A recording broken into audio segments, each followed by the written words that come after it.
విశాఖపట్నం వేదికగా జరిగిన భాగస్వామ్య సదస్సు అంచనాలకు మించి లక్ష్యాన్ని సాధించడం ఏపీ ప్రభుత్వాన్ని ఉబ్బితబ్బిబ్బు చేస్తోంది. 7 లక్షల కోట్ల రూపాయల మేర ఒప్పందాలు కుదురుతాయని భావించిన సర్కారు అంతకు మించి ఎంఓయూలు జరిగేసరికి పూర్తి సంతోషంలో ఉంది. అన్ని ఒప్పందాలను క్షేత్రస్థాయికి చేర్చేందుకు నిర్దిష్ట కార్యాచరణ రూపకల్పనకు సన్నద్ధమవుతోంది. విశాఖపట్నం వేదికగా వరుసగా రెండోసారి జరిగిన భాగస్వామ్య సదస్సు మంచి ఫలితాలు ఇచ్చింది. దాదాపు 10.5 లక్షల కోట్ల రూపాయల విలువైన అవగాహన ఒప్పందాలు కుదిరాయి. రాష్ట్రంలోని వనరులు, అవకాశాలను పారిశ్రామికవేత్తల ఎదుట సమగ్రంగా ఉంచారు ముఖ్యమంత్రి చంద్రబాబు.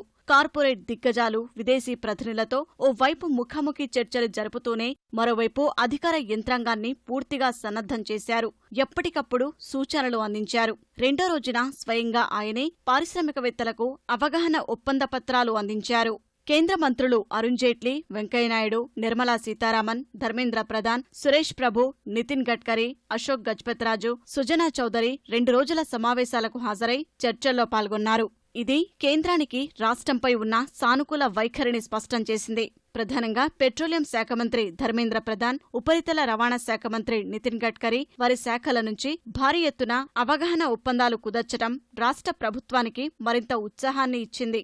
ఈ 2 శాఖల్లో ఉన్న ONGC, GAIL, HPCL, Visakhapatnam port trust, జాతీయ రహదారుల సంస్థలు ఏకంగా 2,25,000 కోట్ల రూపాయల విలువైన ఒప్పందాలు చేసుకున్నాయి. ఇది పారిశ్రామికవేత్తలను ఆకట్టుకుంది. పెట్టుబడులు పెట్టేందుకు ఆంధ్రప్రదేశ్ కంటే అనువైన వేదిక మరొకటి లేదని గవర్నర్ నరసింహన్ కూడా పరిశ్రమ వర్గాలకు భరోసా ఇచ్చారు. We are, as you are all aware, laying the foundation of a vibrant, happy new Andhra Pradesh. The Chief Minister Chandrababu Naidu, in his relentless effort, is leading this victory run. We are looking at governance from what I would recall the happiness index of people. Normally governance is judged by various indices like GDP, economic growth, etc., etc.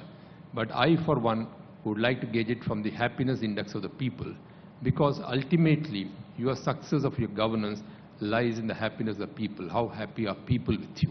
ఒప్పందాలు కుదుర్చుకోవటంతోనే సంతృప్తి చెందబోమని, అవి కార్యరూపం దాల్చేంత వరకు వెంటపడతామని ముఖ్యమంత్రి స్పష్టం చేశారు. We will be one among top 10 in the world on ease of doing business in the near future.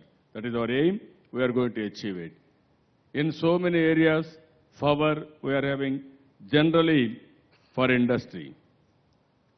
One is you need power. 24/7 I can give qualitative power. Second, industry needs water. We can provide water. Third one, you need infrastructure. We can provide excellent infrastructure. And also you need land. You have seen, always I am working for win-win situation. భారీ స్థాయిలో జరిగిన ఒప్పందాలతో దాదాపు 22 లక్షల ఉద్యోగాలు తరలిరానున్నాయి. ఆ అవకాశాలను అందిపుచ్చుకోవడానికి యువతకు నైపుణ్య శిక్షణ ఇచ్చే దిశగా ప్రభుత్వం ప్రయత్నాలు ప్రారంభించనుంది.